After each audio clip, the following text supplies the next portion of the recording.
All right, cool. All right, now we're live. All right, guys. Welcome to GTS. This is the fourth episode in season two.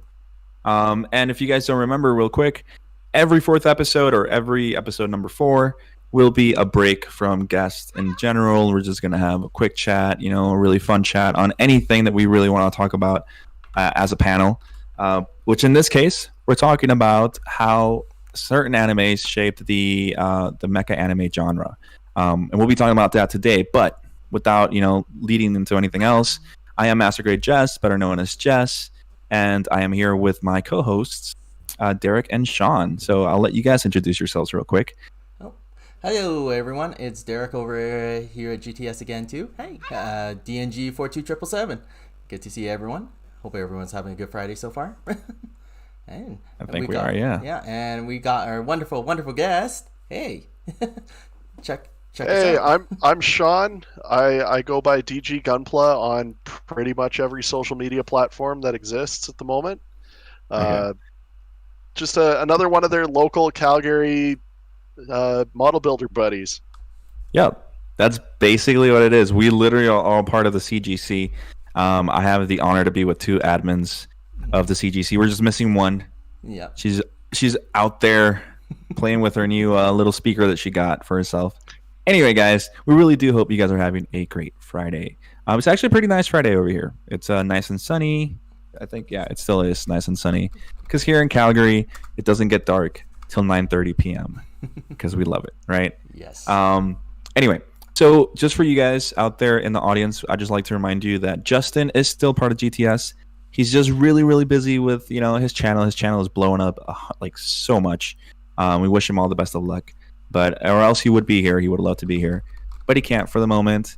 And we just hope that we can count on your support with the show and everything that's going on. Right? We still have a bunch of guests to come in the next coming weeks, and really hope that you guys enjoy that. But anyway, so how's your day been, Derek? Oh, it's been busy, but it's awesome. I'm glad. I even brought my little guy here to join me in my show, my little SD. Oh yeah, I see that. It's pretty nice. Is that the one that you built the other day, or is that like the old one? Is It's that the Centaur? it's the older one. I haven't built the other one yet, but I love my little SD. So, Oh, okay, nice. yeah. How about you, Shaun? How's your day been? Do you really want me to get started on that? That's a good part. I woke up. Very nice. Okay. So there you have it, guys. Oh. It's a great day when you've just woke up. Very nice. We're very happy to have you here, Shaun. I love talking to you, man. Oh. Anyway, guys, I'm happy to be here. cool. So I just want you guys another reminder. There's so many reminders in this show. I just want you guys to remember to go over and join our Discord server. So it's been nice this month. I'm not going to say more.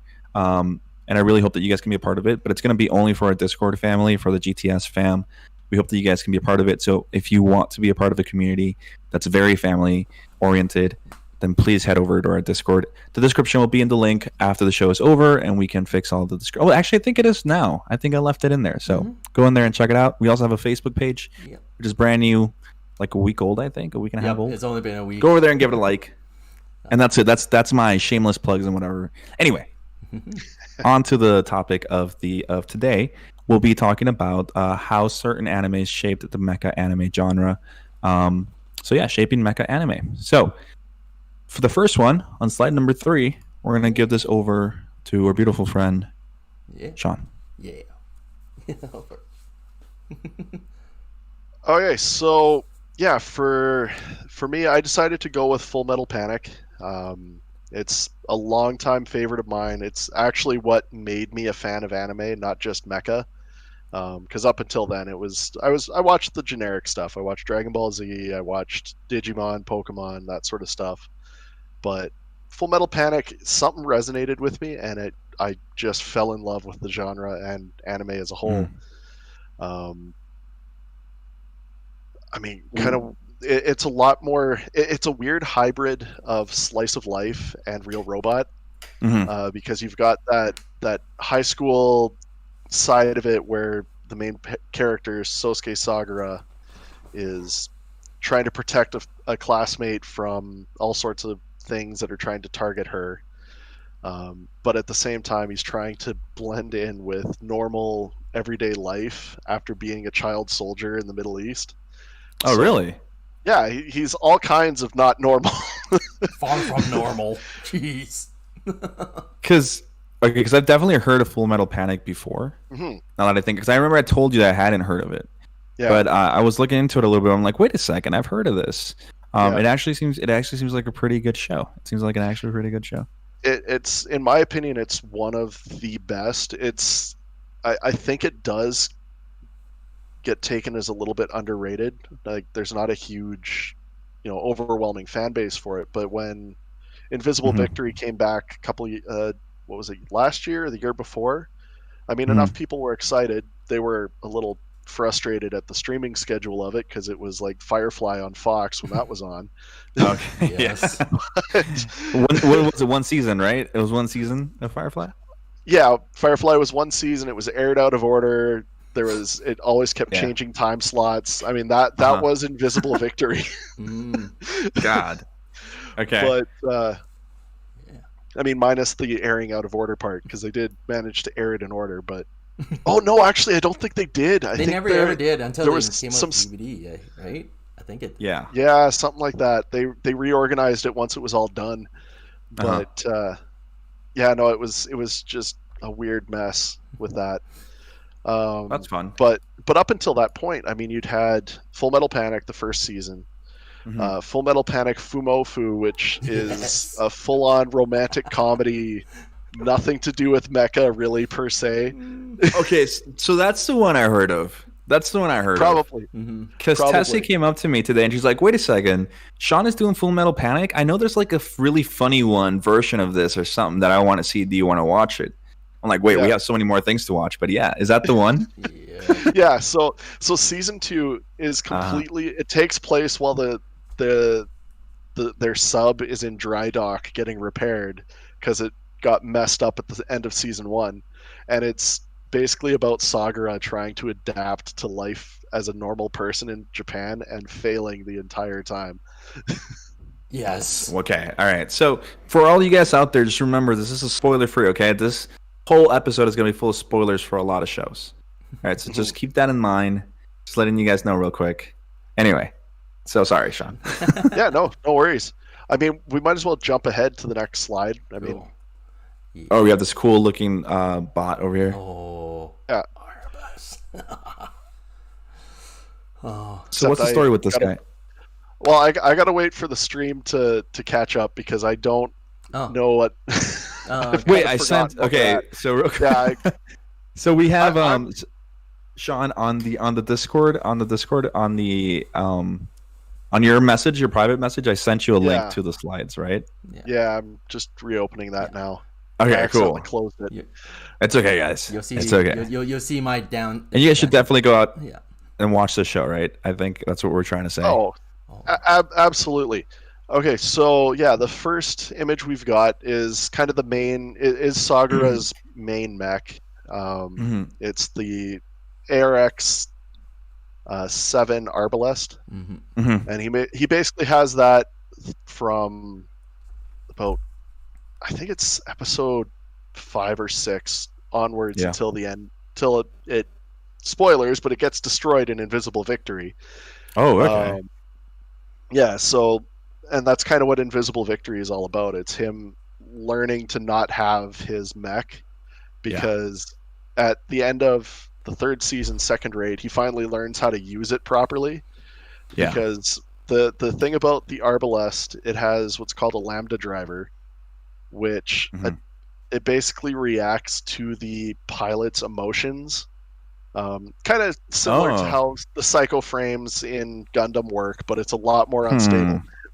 Oh, okay, Very okay. unstable. So in Jeez. the theory, it'll respond to either like their protective instincts or something like that.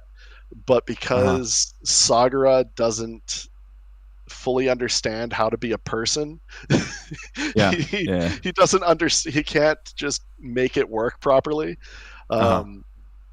until he realizes at the end of second raid, he's like, oh yeah, no, this is what it's like to be a human. This is what it's like to care about someone, because he realizes he has feelings for the main female character, Kaname Chidori, Mhm. And after having a sit down over booze with a prostitute that looks like her, but we're not getting into that Okay. because it's actually it's a really good scene to actually watch. I don't want to Okay. ruin that one. Yeah. Okay. But like he realizes how much he cares about Chittery. He thinks at that point she's dead. But Mhm. when she finds him in Hong Kong, and he finds out she's alive, all of a Yeah. sudden everything just snaps in place, Mhm. and he's able to just mow down everything in Hong Kong and save Hong Kong. Yeah. And then I'm So thinking we have you're on the next slide now, or Yeah. yeah, we're on number 5, right? With the red okay. one. Mhm. So yeah, the main enemy units are called. They have a couple of names. The main one is the Venom, Mhm. and they're also equipped with Lambda drivers too. Uh-huh. And their pilots are better trained at it because they understand it better and that sort of thing. Uh-huh. So that's kind of what keeping Sagara from progressing as the main character, is he keeps running into these guys who are better equipped until okay. second raid. And so yeah, this scene itself is actually from there's a 3-episode arc that I was introduced to this series. Mhm. Came across a DVD of it at Blockbuster I think I was in grade 11 or 12. Rented Yeah. it, convinced my dad to actually watch it with me because Oh, really? yeah. So it was me and my dad. My sister and mom were out of town or something like that, and we went to Blockbuster to find something to watch for the night. And Yep. I'm like, well, this has robots, it has war. Do you want to give it a shot?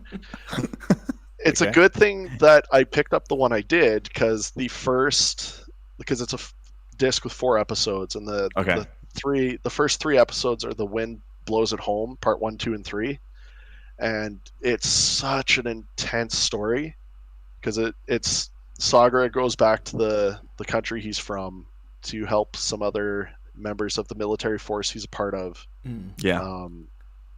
track down a war criminal, and everything falls apart from there. And essentially, at the end of it, he's the only one left standing, and Mhm. it went upside down and backwards on them. Yeah. And it's what made me fall in love with this series, made me Mhm. fall in love with anime as a narrative. And it took me, the problem was when I returned it, I forgot the name of the series. Okay. So I didn't re-find it for like 3 or 4 years later. I'm like, oh, this is it. This is the show. It's the show that I was watching So that day. Yeah. yeah, so I should watch it from beginning to end. Uh-huh. And yeah, it like if you're gonna watch any part of Full Metal Panic, watch The Wind Blows It Home. Okay. Base your Okay. decision off of that. If you liked that, Hmm. as well as the episode that follows it, because it gives you that good balance of the slice of life, but also the real robot. Mhm. Yeah. And if you don't like those 4 episodes, then you're not going to like the franchise, Oh. because that is pretty much the franchise in a nutshell. Oh, really? Hmm. Okay. So now we have more things to watch and to keep an eye on with that. Yeah. It sounds like a pretty cool show. What do you think, Derek? I think Derek you've actually seen it, right? Oh, I've seen a lot of this one before, and I like, part of the story was, I think it was, they have this hidden, was it memory? Was it Yeah, so there's like Kaname, Tessa, they're called what's called whispered, and so they have like dark memories or something. Like, I can't remember the exact term they use for the actual memories. From what I remember but from it, it was like they somehow got this hidden memory of tech. So like I almost believe they took this exactly how Full Frontal was, or Char, somehow build that crazy Neo Zong, because supposedly somehow he magically just knows how to build a giant mech with a cycle frame in Yeah. there. But somehow, Well, yeah, because they basically say that if it wasn't for the Whispered, their military technology wouldn't be as advanced as it is. Like, they've got a completely stealth sub, they've got full-blown stealth technology, the mechs, all that sort of stuff.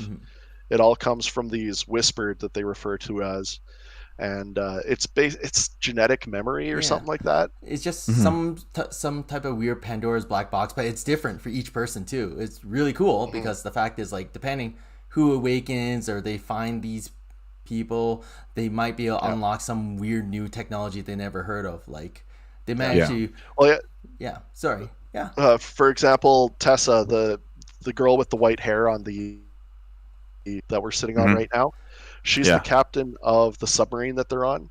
She's the one who assisted in the development of the sub because of those memories. Oh, So, okay. and in contrast, her brother also is a whispered. Also, spoilers, is a bad guy. Oh. He's got different memories. Like he Uh-huh. understands more the Lambda driver side of things, so he's really good at using it. Yeah. And they don't specify exactly what Kaname's memories are, but it does seem to be tied to the Lambda driver as well, Yeah. because she kind of tells, like, the one time before the end of second raid where he manages to use it properly, she basically tells Sagura, picture that those guys are trying to essentially sexually assault her, and basically she triggers him to respond in the protective manner, which lets the Lambda driver operate properly. Oh man. Yeah. Oh. Huh. But no, out of all the character plots too, like, that's really neat. Actually, I love Sagura because it's Sagura.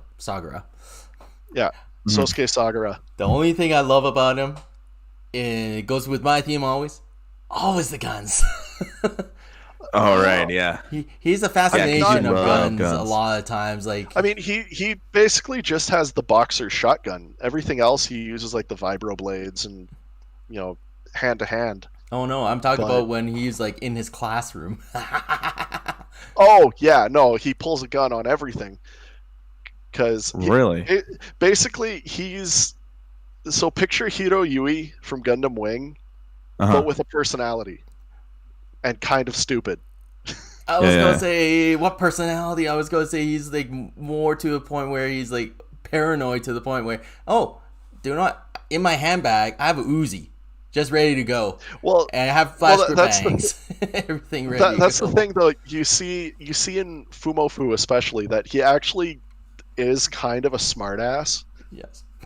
Oh, really? In his own way, yeah. He's kind of sarcastic at certain things. Like there's an episode where they have the pull every weapon possible out of his ass, and he just has a mound of weapons sitting next to him. Ooh. Okay. Like, So now we know. We're talking like RPGs. We're talking like it's a little every ridiculous. kind of. Holy shit. Okay. And Okay. but he's also dense. He's really dense at times. Dense isn't stupid, or dense isn't hard to understand. It's hard for him to understand certain things. Dense as in, things go over his head, and he takes things at extreme face value. Mm-hmm. Okay. So like, for example, his sergeant Melissa, she tries to give him advice, and he takes it in the wrong way every time, because Melissa's experienced the world. Like, I think she's in her 30s or something like that. Like, she's an adult, full-blown adult. And she tries to give him guidance on how to be a better protector and soldier and whatnot. And but he doesn't take the advice well. as protagonists sometimes do, right? When you give them Yeah. some advice. I just want to say real quick, I want to give a shout out to Old School Skill, who's here. Hey man, how are you? We have Jan, Mecha UVO, right? We hope you're doing well, man. Thanks for being here. Chris from CGC. Yeah. Hey man, hope you're well, dude. Yo. Kev Models, man, Kev, you're this dude.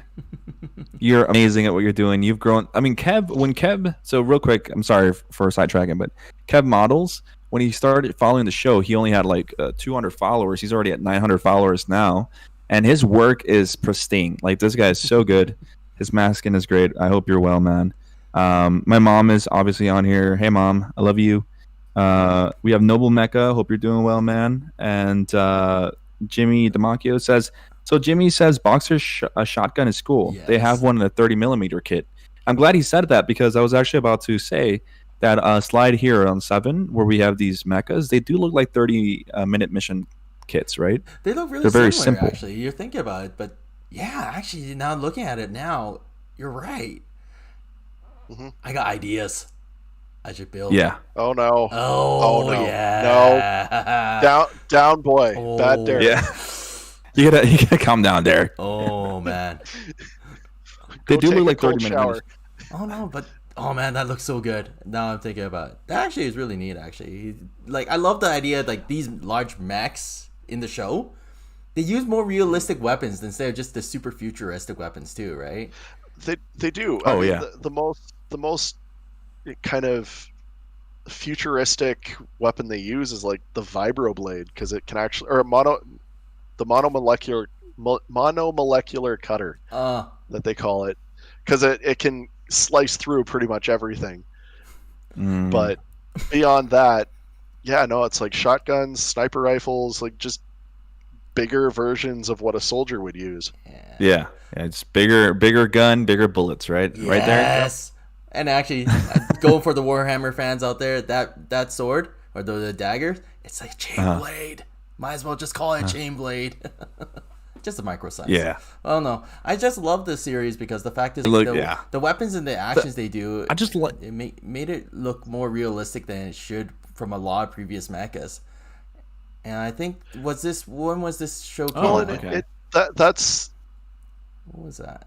I believe it was around 2006, 2007. So like when we were getting Gundam 00, we were getting Gurren Lagann. Like we had a really cool balance of the different mechas in that time. I mean, because Gurren Lagann was like peak super robot. Yeah. Gundam 00 was kind of in a way peak Gundam. Like everything Gundam kind of culminated into 00 that they'd done in the past.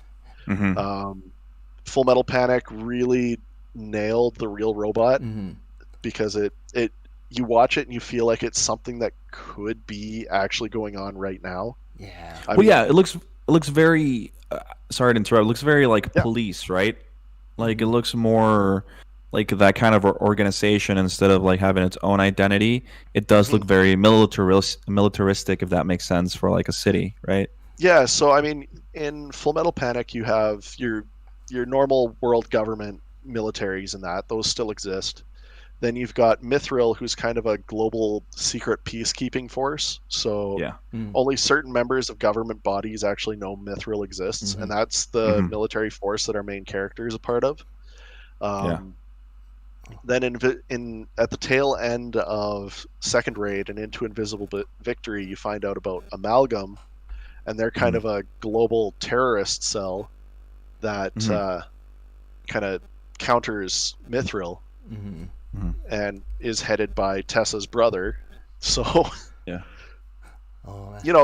taking sibling rivalry to the 11th degree. Dude, bring the whole entire world into chaos. Yeah, well, I mean, the show just from the screen caps, like I've said, I haven't seen it, but yeah, one of the things that I really enjoy, especially on slide number 7, I know we were on it for a while, but it's that I think that's something that's missing a lot from Gundam sometimes, and the reason we come back to Gundam is because that's what really ties us all together, right? It's Gundam, which brought us together. But what I really like is this scene in the background, right? You have the city, you have all these buildings. That's something you don't really see in Gundam shows, right? And a lot of that comes down to the scale. I mean, these are like that chest area is literally where the pilot sits, and it's not much bigger than that. So I mean, you compare the model kits right now. The Full Metal Panic ones are 1/60th scale, but they're the same size as a high grade, so they're 1/144th. So that tells you the dramatic difference in size. Oh, so they're tiny. So that's why it's like standing next to this helicopter, and it's an actual human helicopter kind of thing. Yeah. They have regular transport helicopters. They launch off of actual landing strips on the submarine and all that. Yeah. So it's, Yeah, they're a lot more realistic in size. They bring They look, and actually not. Oh, sorry, Derek, you were no, saying. I think it just brings like the real true military back into the show instead of just saying, Mm-hmm. "Hey, here's just the mechas. They're just gonna be here," right? They actually show them they're Yeah. being transported properly and not just randomly magically appear out of this Yeah. place. Or Yeah. just drop from the sky. Yeah, that somehow Eric. will make it completely through the atmosphere and all sorts humanly possible. Not burn up. I think slide number 9. That's such a beautiful. That's such a beautiful design. So I love this it. that guy? villain, that's the main villain from Invisible Victory, just before the Arbalest gets destroyed. So that's the mech that destroys the Arbalest. Damn. Yeah. Hey, real quick, one of our viewers is asking, what Gundam do we recommend for a first build? This is from Mega Metal. Ooh. As a first Real build, quick. Yeah, as a first build. For me, if you guys want to build, ever since I built a Jesta, I feel that's a really great kit that you can build. It's a great starter master grade. It's not difficult to build, and it's solid, and it's very nice. In my way, it'd be the master grade Jesta, and if I were to say it. What do you think, Shaun? I mean, I'm Zeonic to the core, so I'm gonna say either a Goof or a Zaku. Oh yeah. Well, you can't get more iconic than a Zaku, right? What true. about you, Derek? I think I want to say, if depending, I got 2. Personally, if you're very start early build, I love the cross silhouettes of SD Gundams. They're great. Yes. Doesn't you do. take much. Yes, you They do. look amazing out of the box. Or I'm going with the suggestion from our host from last week. I looked at the box. That Zaku Origin kit is a diehard great kit. It comes with so much like equipment and it's so opposable for a high grade kit. It won't break your budget. It looks great. I might recommend that. All right. Well, there you go. All right. Sorry, Shaun. Just making that quick question from a viewer. Anyway, let's go back. So this is the bad guy, right? From the fourth season. From the 4th season. Okay, it looks really sick. It looks really awesome. Yep. And this is one of my biggest criticisms of the 4th season is they made the shift over to the 3D CG. I mean, in stills like this, it looks really nice, but there was times in the animation where they felt like they didn't have weight. Yeah. If you kind of get what I'm saying. I mean, it was still really good. The fights were still very good. The character drama was still there, but it kind of felt like it didn't have the same impact like it does in the hand-drawn 2D animation that you got in the 2 main seasons. So this is like Appleseed level of animation. No, because Appleseed, you could feel the weight. Like, oh, okay. You got a sense of the weight of the characters. That's kind of why when I talk about like 3D CG anime, I pretty much stand by the only person who should be allowed to do it is Shinji Araki, because that dude knows how to add weight to his 3D models. Yeah, of course. Yeah, definitely. Oh, man. Okay, I agree with that. All right, so anyway, we come down here. This is the on slide number 10. We have Full Metal Panic Fumofu. Is this the comedy one? Yes. That is the romantic comedy one. Yeah. Oh man, that is what right. what's with this entire picture? This image of having schoolgirls with mass weapons Guns and a rocket launcher, shotgun, and a heavy machine gun. You know what, Derek? I had to give you fan service. Oh. Nice. Guns and girls. Oh, there you go. Guns and girls. Oh man, I love it. I love the series so much for this. It's just so hilarious. Yeah. So my question to you, Shaun, is how do you feel this helped shape the mecha anime genre?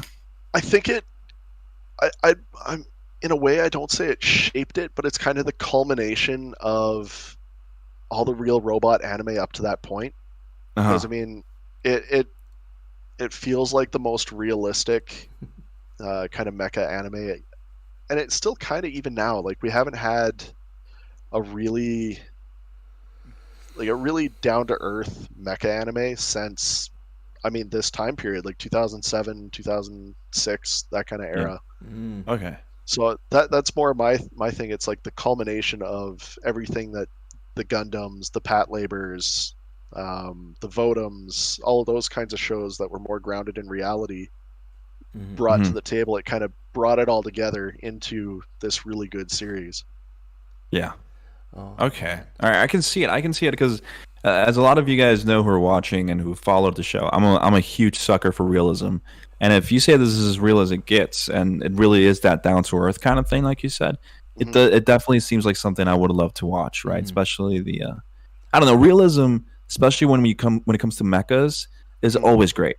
It's always great. It's nice to venture into fantasy a little bit, but I do like a little bit more grounded, right? So that's really cool. One of our viewers, Kev, says villains always have the nicer designs. I was actually about to comment on that, on what we saw. It really is true. Well, I mean, we're going to get to a little bit further down. We're going to get to one of the early villain suits, and he may change his tone a little bit. Oh wait, is it slide number 14? Don't go there yet, but is it slide number 14? I think it is. Yeah, it's slide number 14. Geez. I mean, Okay, yeah. I love it because it's ridiculous. But yeah, no, it's slide number 14. Okay. So I mean, Okay. here, this is another on slide 11 where we're at right now. This is another screen capture from The Wind Blows at Home, and you can kind of get the impression of how desolate everything kind of is, and this is the tone that really solidified my feel for this show. Kind of reminds me of IBO setting a little bit. Oh, A little bit. I mean, they are in the Middle East, so The Mars. fake country of is it? I can't remember his home country, but it's it's not a real Middle Eastern country. It's kind of like how Setsuna's from a country called Krugis in Gundam 00. It doesn't exist, but it's part of the generic Middle East. Good enough reasons. Kind of like how Edmonton is in a real city, right? And it was destroyed in IBO. Yeah, something like that. Yeah. I was at the joke. Obviously, it's like 2 hours away from me. But anyway, it definitely does show a little bit of the ambience of the anime, right? With the little desolation, whatever. It looks really cool. Looks really cool. Yeah. And then this scene here is the last fight. Like, this is the red unit is the Venom that is piloted by the main villain of season 1. And this is Sagara and him facing off inside the submarine just before this is the climax fight, right? And I don't want to spoil any of the history, but the two characters do have a history with Sagara's childhood as a soldier and that sort of thing. Oh, okay. Which adds just more depth to this fight, and it's why, again, emotion and all that is just peak in this show, in my opinion. Yeah. Yeah, well, I mean, it looks pretty cool. And then the whole knife thing, right? The whole close combat thing that you were talking to Derek about. I like that confrontation style there. That's actually. I don't think Derek likes this slide a lot. Well, no, I'm fine with the slide. It's like it just reminds me of back when I was like taking like karate back then. It's like when we were doing like practice against like knife defense and all that stuff. So they're actually doing it right. They're actually using them properly. It's just funny actually, like how you get two giant mechs and then here's two little knives duking it out at the end. So yeah, but hey, well, I mean they are on a submarine. If they used like actual weaponry, they'd blow a hole in the side of it. Yeah, your point. Yeah, and now we have this cool little GIF, right? This little animation here. This is the shotgun. Is this the shotgun that you guys were talking about? That's the Boxer shotgun. Yeah. Oh man. Nice. Dude, I love outside of the shotgun. I just love the head. How he actually can hold the knife in its mouth there. Yeah. That is just so cool. Yeah. Like that's. It looks pretty badass. Oh shoot! If you ever get that, like, hey, you're wondering where you want to put a knife. Hey, let's make it more deadly. Put it right in his mouth. Yeah, like a cool guy, just like holding. Yeah, it's going. It looks pretty sick, man. Is this the main? This is the main guy, right? Yeah, this is the Arbalest. This is the main character's unit. Okay, cool. Looks pretty nice. Yeah. I like it. All right, and then we go to your favorite one right here, right? Oh. The Savage. I love the Savage. It's so Cold War, and I love everything about it. Oh, man. Oh, It So, looks like a stupid bipedal frog, and I Yeah. love exactly. It's a frog. it's a toad. You're like It's a you got it's a toad. Kermit. That's like shoved my in God. there. Yes, it's a Mecha Kermit. It is a Mecha Kermit. basically. I'm like looking It's a at that Mecha for a Kermit. while there. I'm like, what is this? You must be kidding me. But- Yes. But like, the design still makes sense. Like it, you Yeah, look it at does. it and you think that is a Soviet design. Because it's ugly. No, because it's nothing. It doesn't do anything special. It's like an AK-47. I say he's, It Ooh. does its job, and it does its job very well. I would say it's Okay, like okay, Eggman. okay, okay. It's Eggman. So, Chris from the CGC says, he says, hot take here. IBO is the most realistic Gundam series. I want to say yes, but I'm very partial to 08 MS team. I think that one's more. It's more realistic. Eighth MS team is absolutely phenomenal, and this show does have, like, if you watch this show when it's not doing the high school stuff, you do get a lot of that same vibes from Full Metal Panic. Yeah. Nice. Okay, definitely looking into this one. And this is, I mean, as you say, right? It's such a funny looking design, but it works. What you said and the way you describe it, I can definitely see it. Yeah. So the design guys on their team, their art team they were definitely on top of things, because when you talk about realism, this is definitely something you would see any country here create, right? It's not over the top. It's just functional. Yeah. It's functional. Yeah. Right. And that's the thing that really appealed to me. I mean, the amalgam side, like the Venom mechs and that, they're a little bit more unrealistic. But you look at the M9s, the Gernsbacks, the main mechs from Mithril, the Arbalest, which is built off of those platforms. They look like something that we could theoretically develop if we figured out how to make robots walk. Yeah.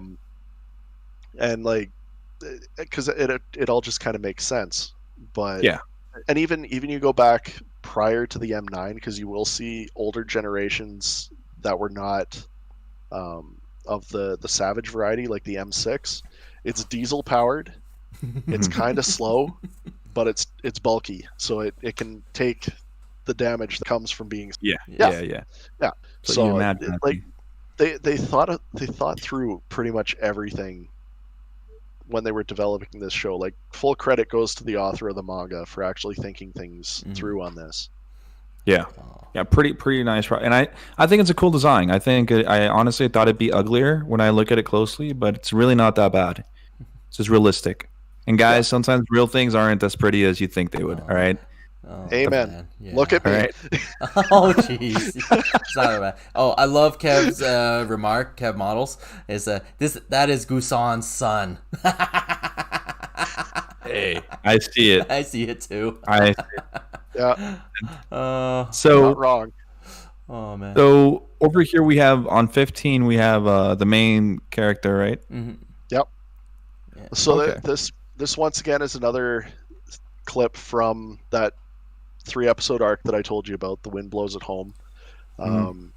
This is kind of where he's coming to terms with a lot of stuff about his past, because that's the name of the episodes really fits what the narrative is about him coming home, coming to terms with his past, all that sort of stuff, and the tragedy of it. And this is about halfway through when it's really starting to weigh down on him, and like people are starting to die, they're injured, all that sort of stuff. And so it's again a really good story arc. That's why I took so many screenshots of it. Hey, no, I'm glad, right? Because I feel with a lot of animes, and this is something that happened. Well, I don't want to say much because I'll say when it's my turn. But if you have more in depth and you can actually develop a character and go back into their backstory and understand it really helps flesh out, right, what we're looking at. And if you're basically saying that's what this story has, right? Mm-hmm. So that's pretty cool.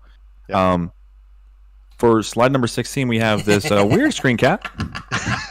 So if 15 is kind of the culmination of the military side of this franchise, this is the school life. Like this is peak Sagara in school. Everyone's mad at him.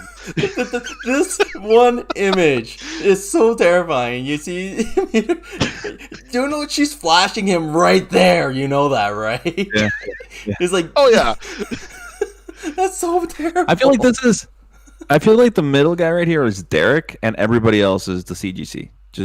I think that's a perfect image of our environment whenever we're together. On a regular basis. Yeah, no, this is very true. Oh and not just the CGC, but Odafest meetings too. Just everything in general. Somehow, I swear, as the gun-loving guy I am, I always feel like I got the target on my back somehow, rather than anyone else. Like, I'm worse than a stormtrooper. Everyone shoots me first before I can shoot anyone. And you miss when you shoot, right? Yeah. I still go by the word accuracy by volume. I never forgive that. Efficiency, right, man. Efficiency. So real quick, go over and watch Full Metal Panic. Shaun loves it, and Shaun always gives the best recommendations. Go over there and watch it. Real quick, let's take some things from the viewers. Mm-hmm. We have a question from Adrian. Oh, no, Adnan. Sorry, Adnan. I just had my phone all the way over here. So Adnan says, what's your favorite Gundam series? So, Shaun, real quick. Favorite Gundam series? Don't even think about it. 0080. Ooh. All right. Nice. All right, cool.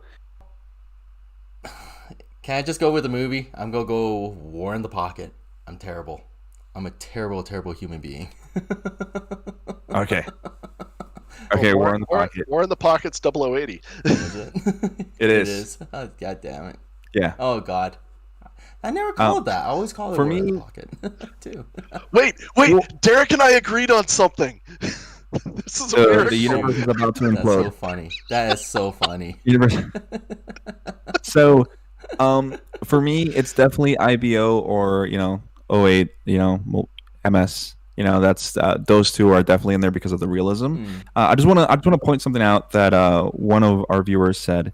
They said, Jimmy said, to expand, there are no OP suits in 8th MS and War in Pocket, so it made the grunt suit the average warfare realistic. Yeah. Right, and I can definitely agree with that. Right, when you take away the overpowered, let's say Barbatos, right, in this case, because our Barbatos is OP. Okay, they had to use illegal weapons to destroy him. Okay, when you take that away, and that's why I really love the grunt suits, and that's one of the reasons why on season 1 of GTS I had a whole episode dedicated to the gym suits and our favorite suits on the panel. It definitely does bring a little bit of realism, which I see. Maybe we can look at the Full Metal Panic, right? Are there any OP suits in the show, Derek? In Full Metal Panic, or what? Yeah. No, sorry, Full Metal Panic, Shaun. I was looking at you, Derek, so that's why I said you know. So yes and no. I mean, the Lambda driver does kind of break things a little bit. Yeah. So I mean, there's that. But I mean, if we're talking just the mechs themselves without special equipment, then no, they're all fairly comparable, with the exception of old generation models. But okay, all right. Well, there you guys go. It's a full realistic series recommended by Shaun. Go watch it. But now we're gonna put the spotlight over to our beautiful man, Derek. Thank you. I seen all the messages on the chats. I know I want to give a lot of love for the. Trust me, this is a hard one for me to decide because I watch a whole bunch of mecha animes. I love a lot of them. I would shout out for a lot more of these, but I think we might have to do so many shows for it just alone. But I have to decide. I have to decide one that I actually know enough right now. And I'm so sorry, but hey, sorry, but I think this is a great series, and it actually revolves, and it is Code Geass. Lelouch's The Rebellion. So hopefully that if you haven't seen it, I know it's on Netflix right now, both first and second season. And unfortunately, I don't know where you can get the movie, but if you do, watch it on Netflix. Check it The out. Pirate Bay. Uh-huh. Yeah. Well, I know Kibito the Exiled is on Funimation. Oh, yes. So there's the OVAs on that too. But I love this entire series. This is really neat. And it all revolves around this guy. Actually, oh shoot, it's a video. Cool. You actually got it. Yeah, that's the video you linked Oh, me. cool. Let's see if it works here. 1 second, guys. It all Maybe revolves we should around Johnny Young maybe put the Botch. volume down. Maybe put the volume down so we don't get a strike on our video. Okay, 1 second. I'll drop that. This is the one you gave me, so The date was August 10 if it doesn't play, in the year 2010 of the imperial calendar. okay. Japan became a dominion of the empire. Is it working? The Far East Island nation had held fast to its neutrality, Okay. and now Britannia looms as the world's only superpower.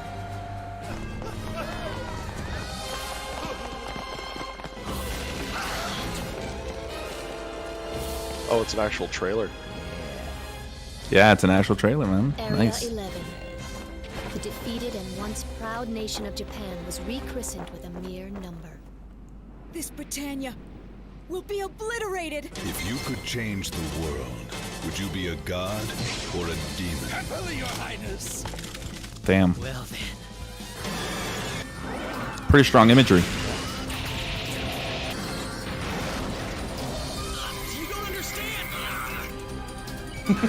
Yeah, I really got to get around to finishing this show. Oh, yeah.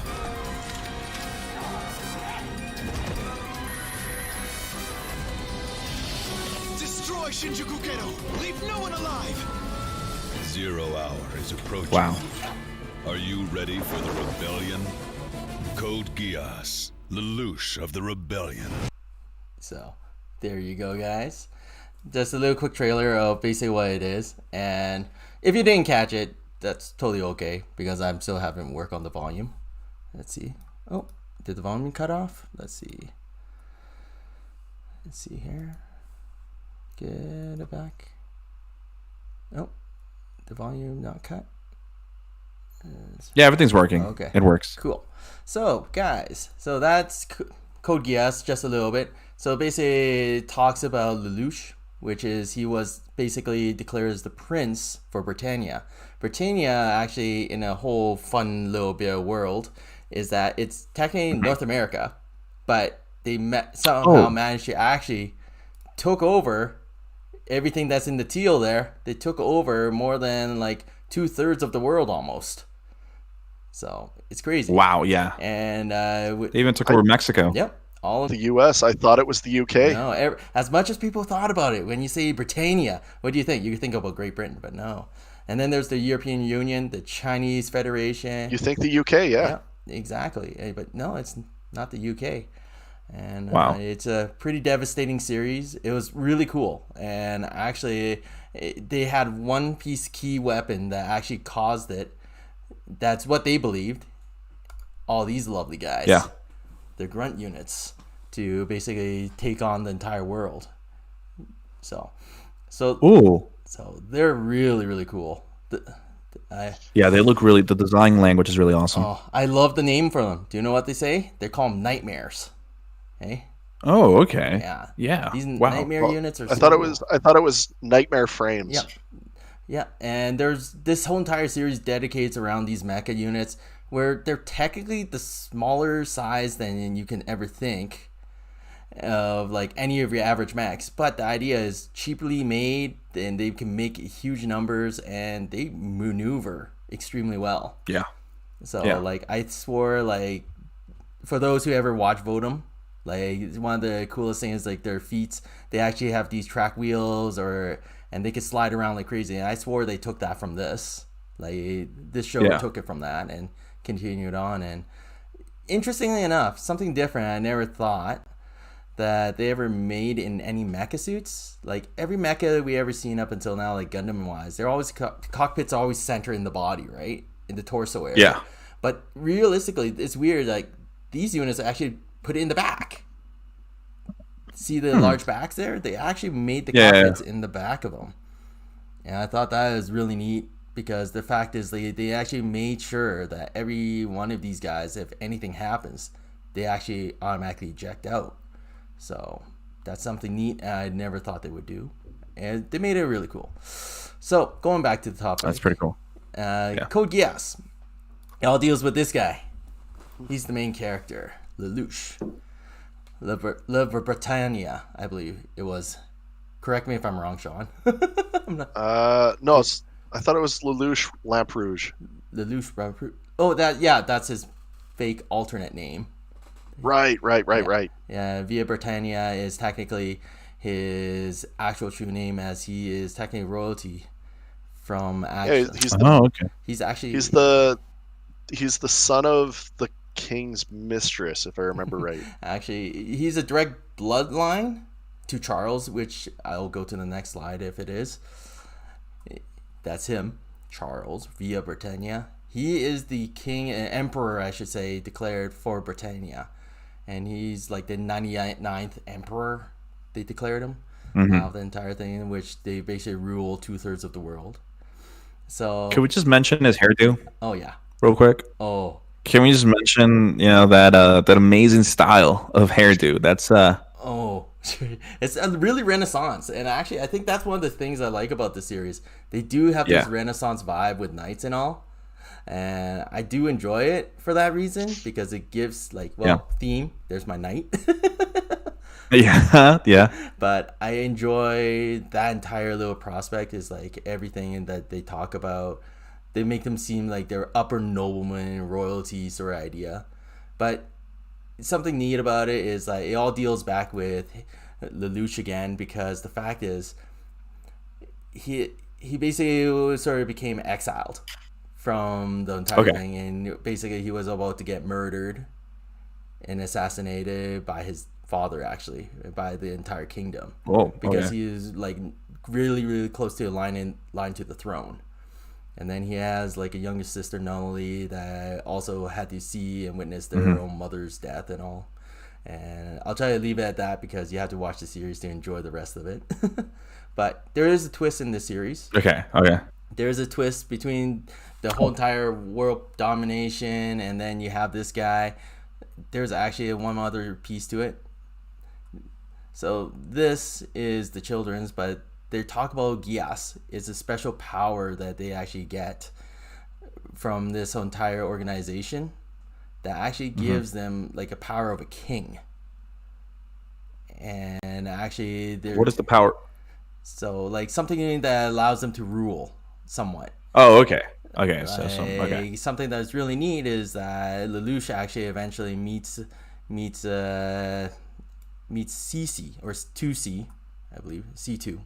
Yes, C2, and actually gifted him a power that actually goes with the word geass, which I think is the coolest power in the world. You can give a single order, and they follow it to the T, no matter what. Oh, one single order. It's so cool. Yeah. Keep in mind that it has to be eye-to-eye contact. Yes. There can't be visors or screens or anything in the way. Yeah.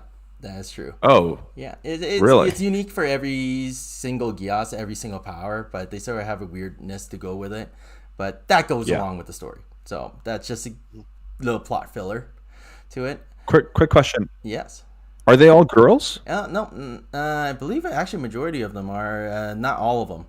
So these children's here is actually like a flashback scene they had.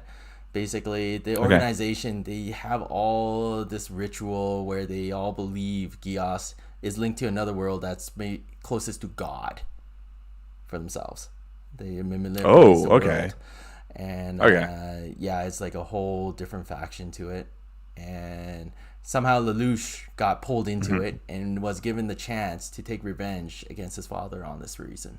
So continue that. Oh, okay, cool. Yeah. Now, to make it worthwhile for him, he's a genius, like a very genius strategist for himself, for being young as he is. Like I think he was high school at the start of the series, but he actually, in order to protect himself, and he took on an alias that everyone loves very much, and a lot of people see in it. he don unmask. And go figure, you know, it always is funny is like, you know, you got these vigilante sort of like guys. Why do they always take the mask? Hey? You're talking about Char? Is that what you're trying to get at? There's always a Trying Char. to get my boy Char? There's always a Char. I was gonna say once again, Johnny Young Bosch puts on a helmet, but yeah. It's always so funny how it always leads back to, you know, you have to, one of the protagonists, like I was looking at, like, say, okay, he dons the mask, gets a whole new identity, and goes again, and it seems like it repeats itself. And this is like how Gundam sort of affected it a lot, even in Code Well, Geass. Gundam. I mean, the reason I think everybody who's watching should know that we didn't choose Gundam because we've talked about Gundam before, and for a lot of people, for a lot of series nowadays, Gundam is definitely a big influence, right? Over them that have to do with mecha or anything like that. Really, the real first anime that brought the real robot genre to the world was Gundam, right? But you know, we talked about that before, but we definitely have that in mind. And so we can see a lot of influence or that has happened along with like Code Geass in this case, right? With the whole Char kind of character. There are a lot of Char characters in anime, but this is definitely another one, right? Yeah. And I actually really enjoy this. Cool. Very nice. So this is the mask that he dons? Yep, he wears that one. And actually, if I go to the next one here, it really the is. next slide, he makes himself look like actually like the chess piece sort of idea. Like he wears the sort of this mask with a crown sort of like to it. It's really neat. I enjoy the entire It looks pretty facade. sick. And he calls himself Zero, like nothing. So. But saying that, that's pretty cool. He uses his powers, and I love the mechs now. Getting to it is that he uses like all the mechs like pawns, which is really cool. Like he managed to establish his own little resistance, his own order, and then he commands a whole bunch of mechs, which I'll go to the next one. His own. Okay, cool. Yeah. So. I can't remember all the names because in this entire series, believe it or not, between the manga, the anime, and the movies and the OVAs, they actually have quite a bit substantial like number of mechs. Like a lot more than I thought they should ever have in any series I ever watched. Like in this series, you probably have just as many as like a good Gundam series worth of mechs. From your basic grunts all the way to all the specialty ones. Like they get into like the whole thing about Britannia have their Knights Order of the Round Table sort of idea, and every one of them have a specialized mech. To my left there, the purple one is just your basic grunt suit, but then onto your right, that's one of the knights. Funny enough, the name Lancelot. I thought that is so cool. Wonder where that's from. Yeah. Right? That's pretty cool. Should I break into a Monty Python song? Oh yeah, there you go. It wouldn't be you if you didn't do that. But so I love the mechas. They make him so agile. Yeah. Basically, they take a lot of. Wow. Yeah, they look pretty cool. They look pretty skinny. Yeah. The one thing I realized in this mecha is that they made them a lot smaller. They're a lot smaller in scale than you would think they are. Like if you were to buy a actual model kit of this, it's a 1/35 scale, which is funny enough is more like a high grade still in comparison in size. And there's not that many of them. I know Kotobukiya made one, and then one other company did, and they actually made them. They look really nice in detail. I wish I could get myself a hands on one of these guys. But yeah, it's kind of odd that Bandai didn't release really do any of the Code Geass stuff, considering it's a Sunrise production. That's one of the surprising things about this series, because this was back from, was it 03? I think it was 03 or 06. I thought it was around 2007 as well. Oh, okay. The first episode was aired back at 06, so like you would think during that entire time period they would came out with more kits, because there's so many mechs in this series, like the variations, because they got more like samurai, like you got knights, and I love the entire fact is like, Lancelot here with the wings, this is from the second season. Part of it is like those translucent wings, doesn't it remind you of some other kits? I mean, yes. I think sometimes I obviously never seen Code Geass, and I could be wrong, but maybe in that sense, maybe Bandai didn't do it because it's not really quantity over quality, right? It's more quality over quantity, Yes. So right? Do you really want this purple guy as a as a kit yeah, well, that's fair. as opposed to other grunt suits like maybe a Zaku? I don't know. Maybe my personal, maybe that's why because. Like, if we go down to slide number 28, Yeah. that one looks cool. That one looks sick. Yeah. So I love her. That's actually Karen. She actually pilots that one. That actually goes against Lancelot quite a bit, like throughout the entire series almost, majority of the time. And I love that suit. It's actually really cool with that one hand.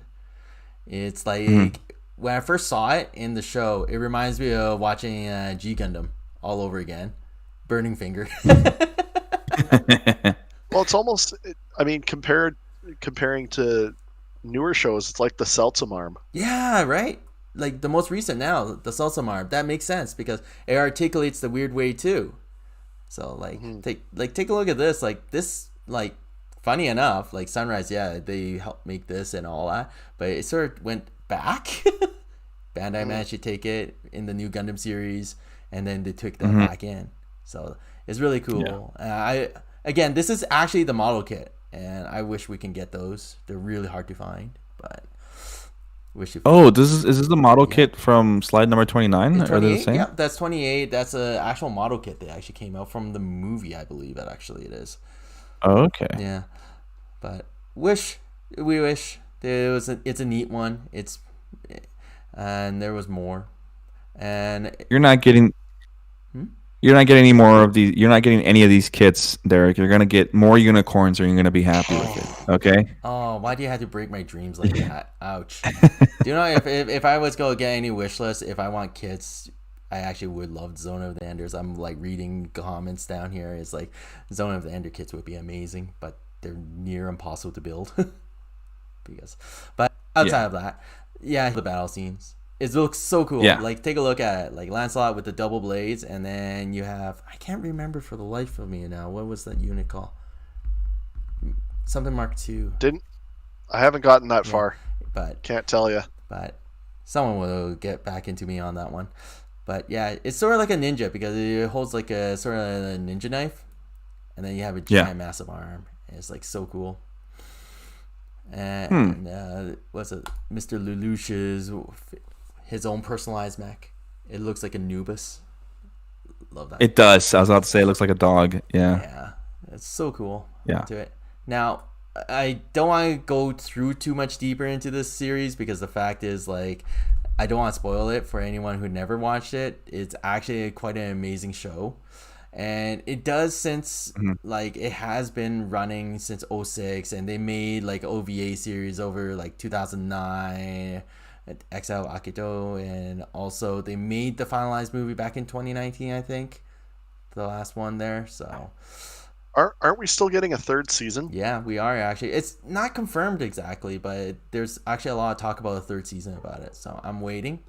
But talk about something related. I know we try to get into our geeky habits right now with anime and all. I gotta say this: Sunrise did do something with Code Geass. I don't know if anyone actually seen this. Yeah. That looks pretty sick. I like that Wing Zero. Oh man. The Wing Zero Rebellion, they called it. They released in the Gundam Breaker 3 actually in Japan for their game for the short line as a DLC. And when it came out, they also made a few other little mini games as well. And it like went on fire for a little bit there because it looked amazing. Like the classical Wing Zero. But then you have the evil genius Lelouch or Zero to take control of, funny enough, Wing Zero. Yeah. And it looks really sick. Looks really cool. It's crimson. I like the color scheme. Oh, just wait till you see this. Yeah. So. I like it. Is this like on the video game Yep. or is this an actual? Yeah, it's a video game. It's Gundam Breaker 3. I have it. Sean has it, I think, too. But I don't think we'll ever get the DLC because I think you have to have a Japan account for it. So, sadly. Well, that sucks. Yeah. But it does look cool. I love the color scheme. I love the purple on it. Well, purplish pink, I want to say. Yeah. I think the color design reminds me of someone from Gundam Build Divers, and I don't want to think about it. Now, my question to you, Derek, is how did Code Geass shape or do something for the mecha anime? Well, for the mecha anime, they actually made it a little bit more unique where they put a story. I think personally, like they put a lot of variations in this series for a lot of mechs. Like they managed to put two different genres between like sort of like the whole samurai versus the knights sort of idea at one point. And the technology on it wasn't limited at one point just to your melee weapon. Eventually it shows some different like weapon skills or like using like the clear wings sort of idea, translucent wings, or make I think it followed with like what happened to Double O at one point. Like everything was on the ground and then all of a sudden it got straight up into the air and fighting. I enjoy the fact is like they managed to twist the story a little bit more with the mecha. Is that mecha doesn't have to be straight with that. They had the geass, which is another factor. It's sort of like new types being able to like predict and see things prior to and what happened to. And they changed a lot of the mecha anime. I enjoyed this series a lot because it sort of brought a new fresh look to the mecha design, especially because a lot of times you're really it definitely clean. did. And this one is sort of went a little bit more bolder to itself. It did. So this is kind of like, you can definitely see it when you compare it to the ones from Full Metal Panic that we were just looking at, right? More militaristic, and then you come over here, which are a little bit more fantasy oriented, right? Knights and things of the sort. So, and that's why I enjoy a little bit more onto it, is because the fact is like it has some light humor in between and some funny scenes, but at the same time it gets to a point where it's serious with the battles and the technology, how much involvement they actually needed these mechs to actually to actually wage these wars and fights and actually succeed. So it's something neat, and they push the limit for every one of these mechs because the fact is like it's not your basic like you just go around and shoot. If you watch it, they have to maneuver quite a bit and they have to be really agile. They have no real armor. They take a hit, they basically blow up. Most of them. So okay, what the hell? Okay, all right, that's pretty cool. That's pretty dope. Yeah. All right, guys, well, you heard it from Derek. Go watch Code Geass. He says it's on Netflix. He doesn't know where to get the movies, except there's one on Funimation apparently. Yeah. So definitely go over there and watch it. But real quick, we have Noble Mecha who says, I've seen people make the Wing Zero Rebellion, and I have the suit in Gundam Breaker. I made a Singapore account to get it. Ooh, nice. So you don't have to have a Japanese one, guys. Oh, very nice. I might take that. Thank you. Yep. And then so real quick, something that caught my eye. It says, Mega Metal says, if Ava units were real, which one would you pilot? Now, I think we all know the answer to that. Oh, come on. No, okay. So I like that question a lot, but I think we'll come back to that question after we do the next segment. We'll keep that one in mind. Yeah. But anyway, go watch the show. We're gonna go on to the next one, and unfortunately for you guys, it's my turn to talk. You guys are gonna have to bear with my voice. We're gonna be talking about a really not well known anime. It's very obscure, really not that popular. You guys might have heard of it somewhere. It is. We're gonna be talking about Evangelion. Yes. So, in my point of view, when we first talked and played with the idea of doing an episode that was more focused on the anime and how because for you guys who don't know, a lot of episodes when we get a guest, we talk about them as a panel, right? And we're like, hey, what can we do with this guest? What can we do here? It's the same thing happened with this episode, right? Like, okay, well, we're going to try to keep it connected to Mecha. How can we do that? So we decided to do, shows that, in our opinion, shaped anime or Mecha anime in whole, right? But it is our personal opinion. Obviously, Derek, like he said, and Shaun, there's so many shows that we could have talked about. So it was really difficult. For me, it wasn't that difficult. The moment we talked about this, I said, Ava. I'm doing Ava, right? And to me and to a lot of people and everybody, Ava is definitely the show that really changed the way that people all around the world, and especially in Japan, viewed anime, right? All kidding aside, everybody knows what Evangelion is because in some way it has touched something in your life, right? It has influenced over something. So recently, a week ago, I did a rewatch of this, and I know Shaun is going to cringe. I rewatched it on Netflix, right? I mean, admittedly, it's the easiest way to find it. It's just, Yeah. I mean, even though I haven't watched either version of Evangelion, I know the voices that the voices are supposed to be. Yeah. Partly because I've watched the rebuild movies, and they, I believe, use the same voice cast. Yeah. But I still don't fully understand why Netflix arbitrarily decided to just change everything to what people were familiar with and loved. But that's my opinion. That's my 2 cents. In the defense of Netflix, I think it's actually the company, the director or whatever, that changed the voices. It wasn't Netflix. Yeah. From what I read. Yeah. I definitely looked into it because I do know that a lot of people favor the original dub because apparently it brings more life into the characters. I personally don't see a problem with the Netflix one. Obviously, purists, and I'm not saying Shaun is a purist, but purists when it comes to other stuff really have a problem with it. But I didn't. I think it's a great show. If you want to go watch it on Netflix, it's right there. It's super accessible. It's easy to get into. Some weird thematic things in there. You don't want to watch it with your parents. Ooh, but it's definitely a great show. So we have the thing here is with Evangelion is you get amazing characters, right? They're fleshed out. Whether honestly, you can't say they're not. Even for small, secondary characters, you get a backstory in some way. You understand why they're there. You don't get a full 20-person cast, right?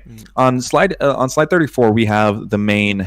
Well, obviously, I love this picture, but we have Shinji, right? Everybody knows who he is, right? Yep. We have Ray. Robot. Get a robot, right? Getting a robot. Robot right now. Let's say robots. Let's say robot. Okay, we all know what the robot really is. We don't need to talk about it. Okay, fine. Yes. I love the terminology every single time. Shinji, get into the blank robot. Yeah, just get in there right now. Yeah. Well, because we got to save the existential dread until the end of the series. We can't just say, Yeah. Shinji, get into the blank. Yeah. The thing is, so guys, remember, major spoilers. If you haven't watched it, I'm sorry. I'm gonna talk about it, right? That's what this is about. It's just when you look at Evangelion, right? You look at their mech design. So first, let's talk about the mech design, right? Let's talk about Ava Unit 1. So let's just jump real quick to slide 45. I'm sorry we're jumping so much, but we're gonna go to slide 45. When you look at Ava Unit 1, you don't think Gundam. You don't think you don't think Mazinga. Okay. The thing that I'm gonna get into the changing mecha anime in this case is that before Evangelion, all these real robot genres, looking at Gundam, and I love Gundam, is that their designs were very clean, right? You have your white palette, you have your blue, you have your red, then you have some that are a little different, but not too much, right? Except for the Satsui, which is a beautiful kit. But anyway, but it wasn't up until Evangelion that animators for mecha anime really started playing around with bold colors, right?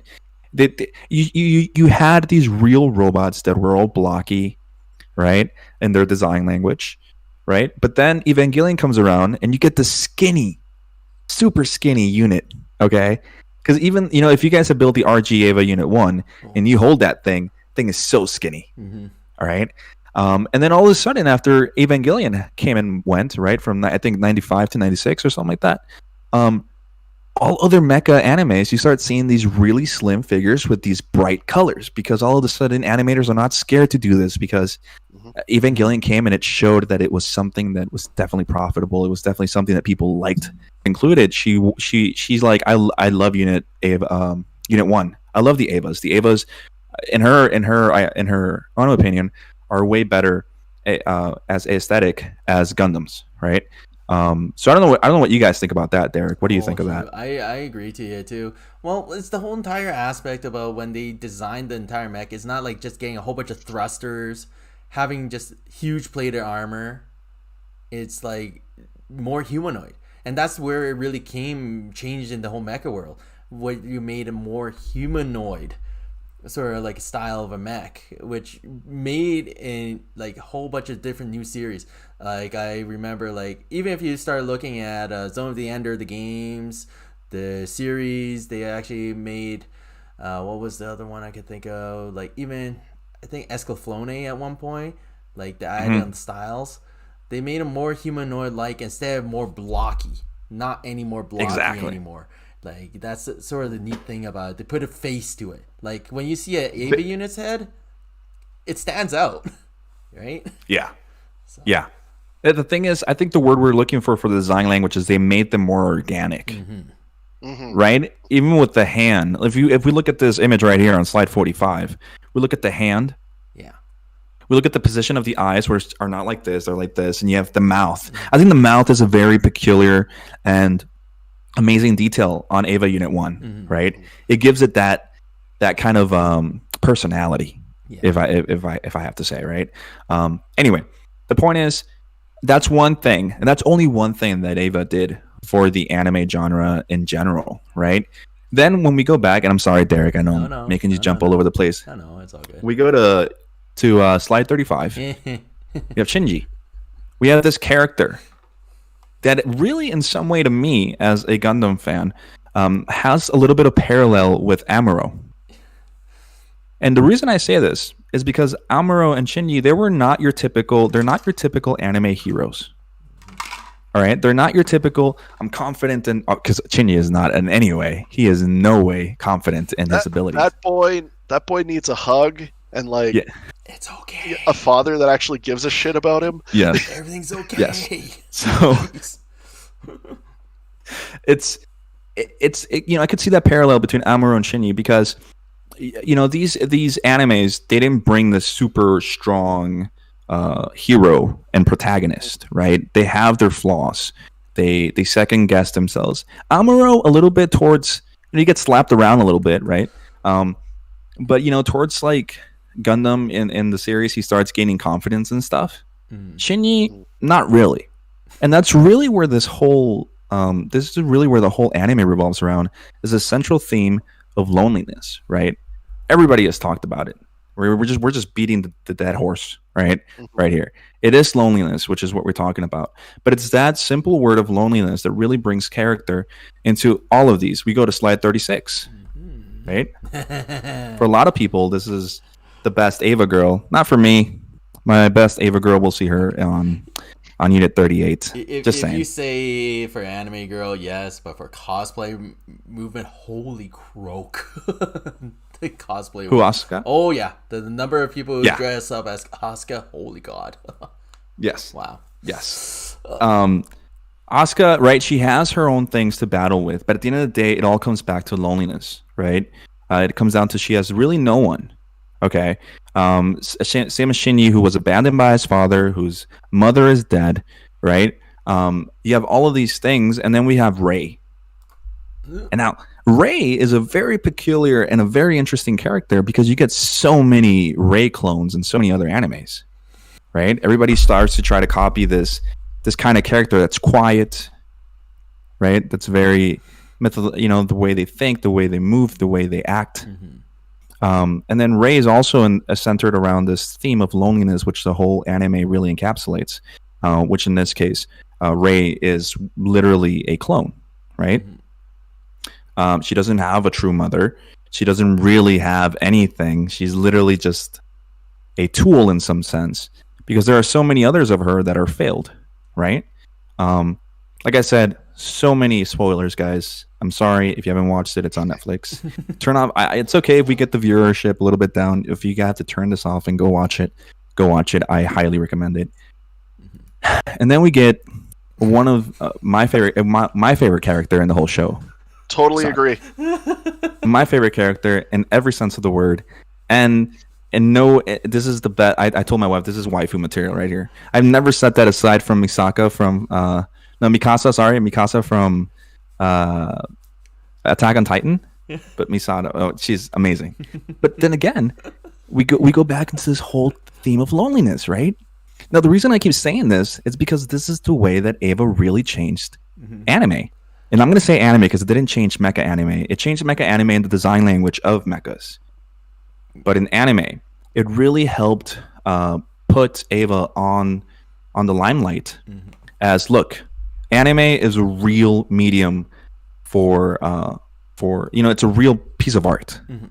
It's not a cartoon, which I think is what differentiates Japan from the Western side of view on cartoons. For a lot of people here on our side of the world, they look at cartoons, they look at anime, and they're like, "Oh, it's cartoon for children." For some animes, it's true, but then you get animes like Eva, and you put this to an 8-year-old.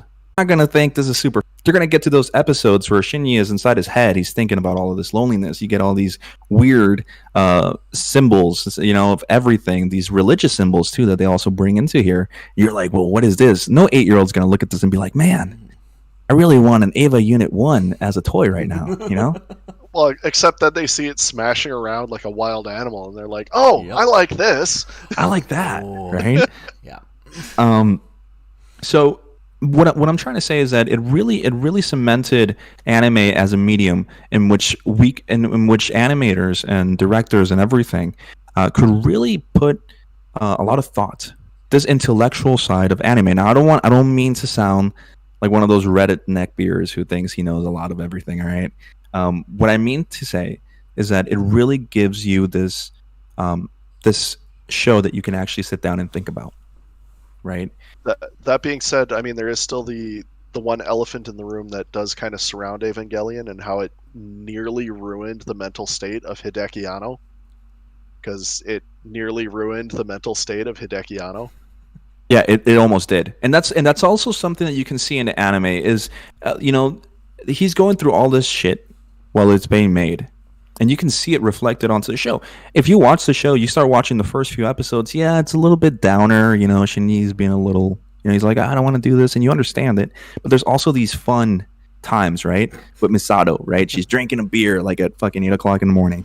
She's doing this, but then you start hitting those way late episodes, and there's nothing fun there. There is nothing fun, right? So while I was researching this topic, I actually came to a really awesome Reddit thread. And so this guy right here, he was asked, this question was, how did Evangelion really have an impact on anime, right? Sorry, real quick, Derek, if you want to just move along the pictures while people are watching, that's more than fine while I talk about this stuff. The thing that I wanted to read to you guys from this Reddit thread, these are not my words. I'm just going to read them to you guys because I feel it really encapsulates what Eva did and has done to the anime. So it says, jumping back a second, Dr. Galbraith pointed out that Eva was also the vanguard in anime being taken seriously as an intellectual, philosophical, and socially valuable medium. I think this may be the crux of many arguments for Eva's cultural significance in Japanese culture. Whether you agree or not, Japanese scholars at the time saw Eva as a banner they could raise to argue that anime as a medium was just as academically valuable and socially significant as live-action films or literature. This moment was a true watershed for Japanese pop culture, much like the birth of film theory in the West. Eva elevated Japanese animation from a pastime for children and weird-obsessed adults into an equal to the films of Kurosawa or the text of Natsume Soseki. I think I'm butchering that so bad. I am not comparing Evangelion to Seven Samurai or Kokoro. I mean to highlight that now, thanks to Eva, anime could be discussed and valued in the same way. And that's really awesome, right? It's because this is this monumental shift in anime history in the 90s. You start getting into more serious topics.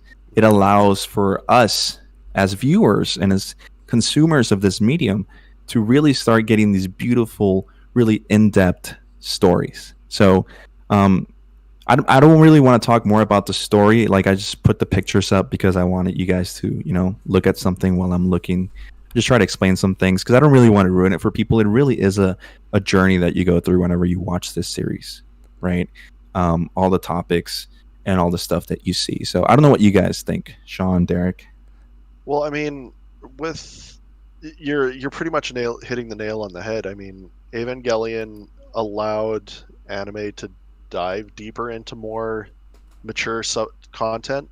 I mean, because Ava basically took the line, kicked it 5 miles down the road, and allowed shows to make social commentary. I mean, without it, we wouldn't have even certain Gundam series. Like, we wouldn't have had Gundam 00 talking about, the tragedy that comes about trying to bring world peace is that you become the enemy of the world.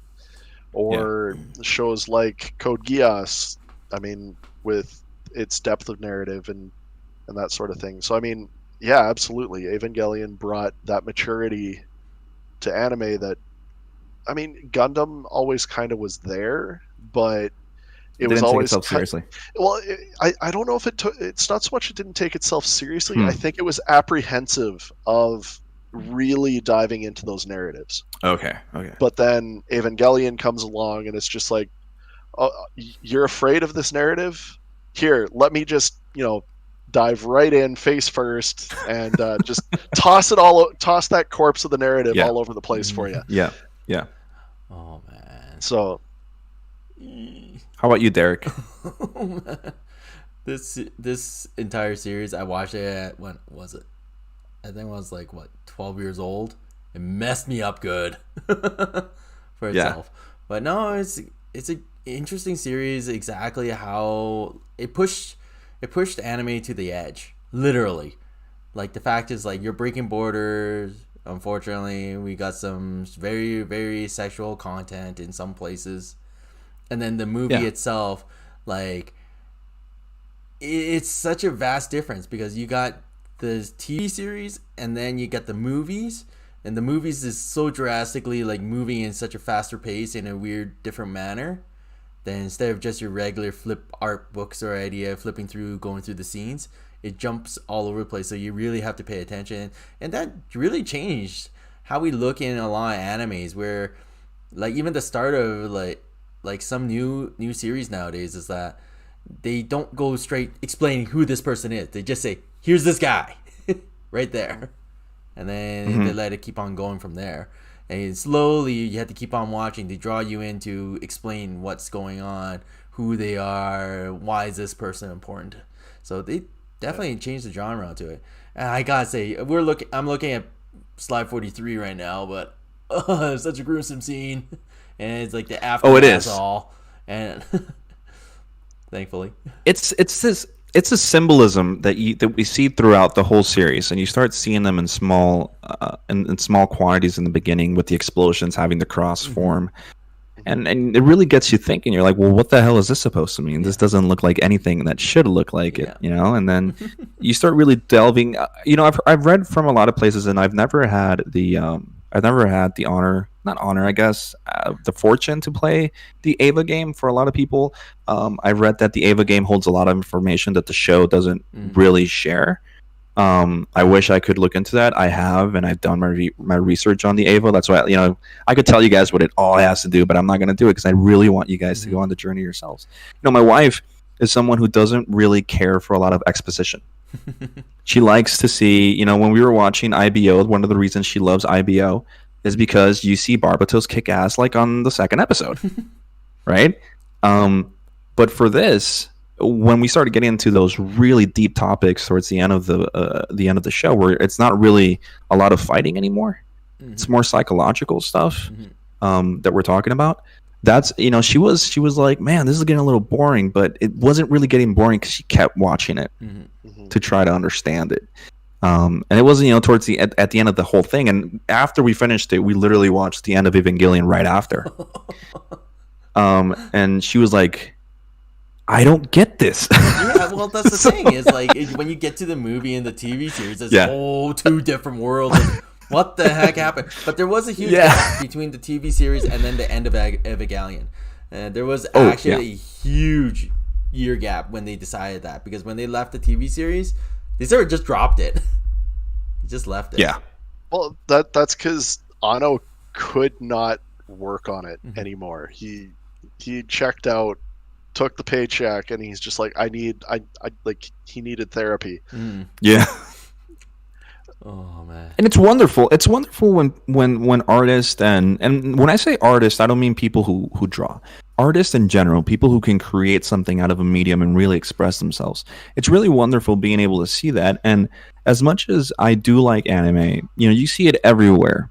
When a real artist is able to put their love into and passion and all of their feelings into their project, it really brings something else. And in this case, fortunately for us as viewers and, like I said, consumers of this medium, we really get to reap the benefits of what this show brought to the landscape of anime, and into it's international. This is an actual international shift, and mainly for Japan. There's a lot of videos that you guys can watch if you guys finish Evangelion, or if you're finished with it, where you can go and there's one called The Curse of Evangelion, which is a 30-minute video that delves into this a little bit. Highly recommended if you want to get a little bit more Eva in your life and really going on.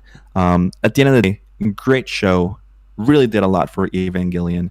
One of my favorite scenes is, this scene doesn't actually exist, is on slide number 44. I see it everywhere, but it's never on the movie. Yeah. But I love it. I love everything about this. Really? You just have a giant supersized Ray that's like, eh. Too bad you don't see the other side of it. That would have been more gruesome. Yeah, you don't see the other side. And going on to the question that was posed to us by Mega Metal, he said, which Eva unit would you pilot? It's an easy... I wouldn't pilot any of them because I know what's really powering them inside. So that would mean terrible things in my life. So no. You have to have a psychotic breakdown before you can do anything. In all seriousness, Eva Unit 1, I would definitely pilot. And a close second is Eva Unit 2, which is more ready for combat and all that stuff. So that's my take on it. Derek, which one would you pilot? Believe it or not, it's not on there because I'm sort of a horrible person. I don't mind the new series. I don't want to talk to you. All right, guys, the stream is over. So terrible. I'm actually Unit 4. I go with that one, actually. I love the black, sleek look to it. I like that one so much. Yeah. Yeah. And you, Shaun? Well, I mean, considering my basic experience with Eva is through the rebuild movies, I really don't have I mean, I like the design of them all, but I really don't have one that I'd want to pilot per se. I feel like I remember the one, I think the one with the pink plug suit. I think she had a cool one, but I can't remember. Oh, I can't remember. I can't remember what Derek is doing his work. I can't remember what it was, and so I'm just gonna say Shin Godzilla because Hideki Anno made that movie. You would. You would still go back with that one, wouldn't you? Oh man. All right. Anyway, guys. For tonight, I really highly recommend all of you to go out and watch one of these series. Really put it on your Netflix if it's available there. Go watch Eva. Go watch Full Metal Panic. Go watch Code Geass. They're really great shows. They did a lot for the mecha. In our opinion, again, guys, this is personal opinion. Sadly, we can't cover all of the mecha animes that we would want to. If only. We have such a short time, and we'd love to bring that to you. Maybe we'll do it again sometime. But we really want to thank you for watching and listening to us ramble on about animes. Just 3 of them. This is a 1 hour and a half episode on just 3 animes. And we rushed it. So there's a lot more to come with anime. I think we can definitely do something. If you guys did like this kind of episode where we just talked about anime, let us know. And remember, on slide 47, please join our Discord server if you can. Just become part of the family. We're all there. We're talking all the time. We have some things planned for you guys. And we have a guest coming up next week. So questions for that guest, you can post them on our Discord. Remember to like our Facebook page, subscribe to the channel, follow us on Instagram. And yeah, that's about it. So we want to thank Shaun. Yay. So Shaun, thank you for coming on, dude. It's always great to have you. No problem. I was happy to be on. It's about time, actually. Yeah, it was definitely time. It was actually way overdue. Yes. The thing is, guys, whenever we see each other, because we have meetings, I want to say like every 2 weeks at Shoebox, but whenever we have other meetings and stuff, we literally ramble on for hours about just the most random things. Oh yeah, it's amazing. And this is what Gunpla is about. This is what the community is about. It's about coming together and just chilling. That's why I'm here in the first place, is for the community. So we really hope you guys enjoyed it. I am Master Grade Jeff.